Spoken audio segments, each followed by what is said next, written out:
Guys स्वागत करता हूं मैं आपका एक और एनिमे वीडियो में। तो इस एनिमे का नाम है हेल्स पैराडाइज और इसका एपिसोड 4 आ चुका है। तो चलिए शुरू करते हैं। और अगर आपने इसका पहले का एपिसोड्स नहीं देखे हैं तो जाके मेरे यूट्यूब पे प्लेलिस्ट बनाई रखी है, वहां पे आप देख सकते हैं। तो एनिमे की शुरुआत में हमको एक स्वार्ड्समैन दिखाया जाता है जिसका नाम ब्लेड ड्रैगन रहता है। यहाँ पे बताया जाता है उसके बारे में कि वो 8 प्रोविंसेस में सबसे ज्यादा फेमस है और उसकी स्किल्स बहुत ज्यादा शक्तिशाली है। यहाँ पे उसको ऑफर आता है जब वो एक टाउन में जाता है लॉर्ड तात्सुमी की तरफ से, और लॉर्ड तात्सुमी उसको मेंशन में बुलाते हैं और बताया जाता है कि वहाँ पे वो बात कर रहे होते हैं और वो दारू पी रहे होते हैं। तब तात्सुमी उससे गलती से बोल देता है, बड़े भाई भले ही तुम्हारा नाम ब्लेड ड्रैगन क्यों ना हो, पर तुम एक असली ड्रैगन को नहीं मार सकते। इस बात को लेके ब्लेड ड्रैगन बहुत ज्यादा चिढ़ जाता है और उसके सामने का घर का दरवाजा पूरा के पूरा तोड़ देता है, जिसके कारण उसके लौंडे वहाँ पे उसको घेर लेते हैं और बार बार उसको मारने का ट्राई करते हैं। इसी के कारण उसने सबको मार दिया होता है, पर वो उस बात का कोई रिग्रेट नहीं कर रहा होता और बोलता है मेरी स्किल्स मेरे लिए सर्वोत्तम है, अगर किसी ने ऐसा वापस करने की कोशिश करी तो मैं ऐसा ही करूंगा। और तो और एक बार ये चार्जेस मुझ पे से हट गए ना, फिर उसका पूरा के पूरा मेंशन ही मैं काट दूंगा 2 भागों में। यहाँ पे असाइमन उससे पूछता है कि तुम्हारी प्रॉब्लम क्या है। तो यहाँ पे ब्लेड ड्रैगन उससे वापस घूम के पूछता है तुम्हारी क्या प्रॉब्लम है, तुम मुझे ये बताओ, तुम डायसेक्शन के हथियार लेके क्यों घूम रहे हो, तुम्हें यहाँ कौन सा ऑपरेशन करना है। तब फ्यूची वो असाइमन जो कि उसको साइन अप होता है बताता है कि हम सोसाइटी के लिए बहुत ज्यादा यूजफुल हैं, हम डायसेक्शन करते हैं मरी हुई बॉडी का और ह्यूमन नेचर और मेडिकल के बारे में पता लगाते हैं, जिसके बाद हम उन पे मेडिसिन भी तैयार कर। इतना बोल के वो निकालता है तलवार और बोलता है हमको इंसल्ट करने से तुम्हारे लिए अच्छा नहीं होगा, कभी भी आइंदा ये मत कर। इसके बाद ब्लेड ड्रैगन वही तलवार से उसके हाथों की बनी रस्सी काटता है और आगे चलने लगते हैं। और वो असाइनमेंट उससे पूछता है अब तुम्हारा आगे का प्लान क्या है। तो यहाँ पे ब्लेड ड्रैगन बताता है क्या प्लान, क्या सबको मार दूंगा, वो एक्सिलर ऑफ लाइफ ले लूंगा और इस पीसफुल वर्ल्ड में वापस किसी अच्छी जगह जाके रहूंगा। तो यहाँ पे फ्यूची सोचने लगता है हाँ मुझे भी पता है कि ये कैसी जॉब है, ये बहुत ज्यादा पॉइजनस है एक इंसेक्ट की तरह, और यहाँ पे सारे इंसेक्ट पॉइजनस नहीं है। अगर शोगनेट का सब्र का बांध टूटा तो वो ऐसे इंसेक्ट्स भेज सकता है यहाँ जो कि इन सबको एक बारी में मार सकते हैं, और वो अभी कुछ भी नहीं है जो उसने भेजे हैं उसके मुकाबले। ये बात करके वो आगे चल ही रहे होते हैं कि बहुत ज्यादा तगड़ा मॉन्स्टर अपीयर हो जाता है और बहुत सारा कीड़े मकोड़े भी। उसके बाद हम देखते हैं यहाँ पे अगले सीन में हमको साइगिरी और गाबिमारू को दिखाया जाता है जिनके सामने एक फिश टाइप का मॉन्स्टर होता है और वो प्रेयर बैंड्स के साथ खड़ा होता है। यहाँ पे वो सोच रहे होते हैं कि ये किस तरीके का मॉन्स्टर है, ये जिंदा भी है कि मरा हुआ। तो यहाँ पे गाबिमारू बोलता है मेरे इंस्टिंक्ट बोल रहे हैं कि ये बहुत ज्यादा खतरनाक हो सकता है। इसके बाद वो मॉन्स्टर गाबिमारू पे अटैक करता है और गाबिमारू डॉज करते हुए उसको फाड़ देता है, पर वो मॉन्स्टर के बहुत ज्यादा हाथ रहते हैं जिसके कारण वो उसको उठा के जमीन पे दमीज देता है और वो सागरी से बोलता है तुम बीच में मत आना, मैं देखता हूँ इसको। तो यहाँ पे वो उसका शिनोबी नंबर रूल 5 याद कर रहा होता है जब उसका गुरु उसको बोलता है कि ऐसी कोई भी जीव जंतु से लड़ाई मत करो जिसके बारे में तुमको कुछ भी नहीं पता हो। इतना सोचने के बाद वो सोचता है क्या मुझे भाग जाना चाहिए। इतना सोच ही रहा होता है वो कि वो फिश मॉन्स्टर उस पर फिर अटैक कर देता है और उसको मार के फेंक देता है। यहाँ पे सागरी उसके पास आती है और देखती है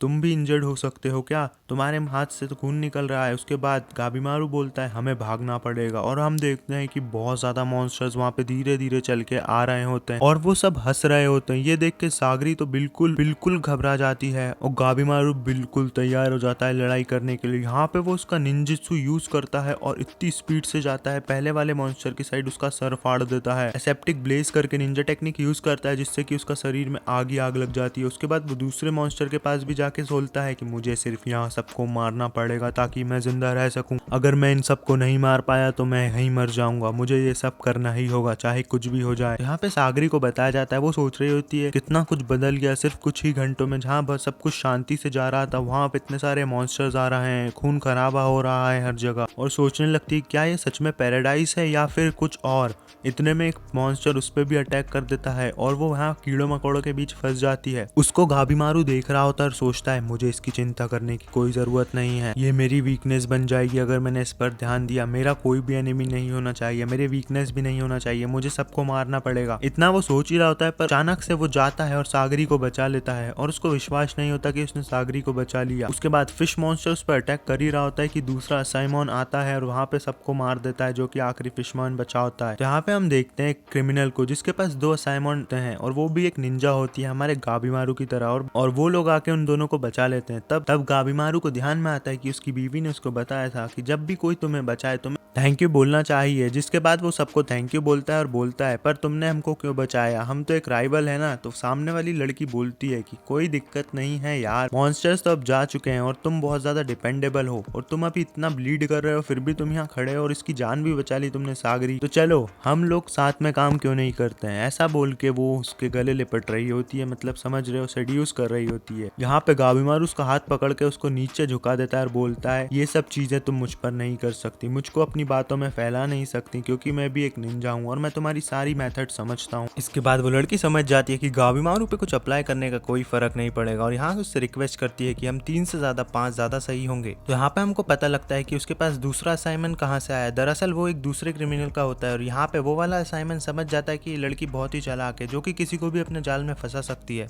तो उसके साथ ही असाइनमेंट को बचाने के लिए वो उसके साथ आ गया इस लड़की पे नजर रखने के लिए। ये सब हुआ इनकी निगरानी में। तो यहाँ पे वो लड़की हमको आगे बताती है कि मुझे इस जंगल के बारे में लगभग पता चल गया है सब कुछ, यहाँ पे कीड़े मकोड़े जो भी लोग हैं उन सब के बारे में, और एक्सिलर कैसे ढूंढना है ये सब का प्लान भी मैंने थोड़ा थोड़ा बना लिया है। तो गाबिमारू बोलता है पर कैसे। तो वो बोलती है पहले मेरे साथ चलो, हम साथ में काम करेंगे उसके बाद बात करेंगे। फिर से वो गाबिमारू के गले लिपटते है तो गाबिमारू फिर उसको नवीन पे धंस देता है। उसके बाद वो लड़की बोलती है हम कोई बच्चे नहीं है और घूम कर गाबिमारू को अपने जाल में फंसा लेती है और बोलती है हम किसी को भी धोखा दे सकते हैं किसी भी टाइम, और एक्सिलर फाइंड करने पर भी वो किसी एक बंदे को ही मिलेगा जिसके कारण आजादी भी उसी बंदे को मिलेगी जो एक्सिलर फाइंड करेगा। तो उससे कोई सरप्राइज मत हो, हम कभी भी एक दूसरे को बिट्रे कर देंगे, पर मेरी मदद करो, अभी यहाँ पे हम साथ में रहेंगे तो हमारा ही फायदा होगा। गाबिमारू बोलता है इसमें मेरा क्या फायदा। तो लड़की बोलती है मेरे पास बहुत ज्यादा इन्फॉर्मेशन है, जैसे कि यहाँ पे जो मॉन्स्टर्स हैं और कीड़े मकोड़े हैं और जो कि ह्यूमन फेस वाली बटरफ्लाई हैं उनके नेस्ट और उनके बिहेवियर के बारे में मुझे थोड़ा पता पड़ा है। यहाँ पे कोई पॉइजन भी है जो हेलुसिनेट करता है,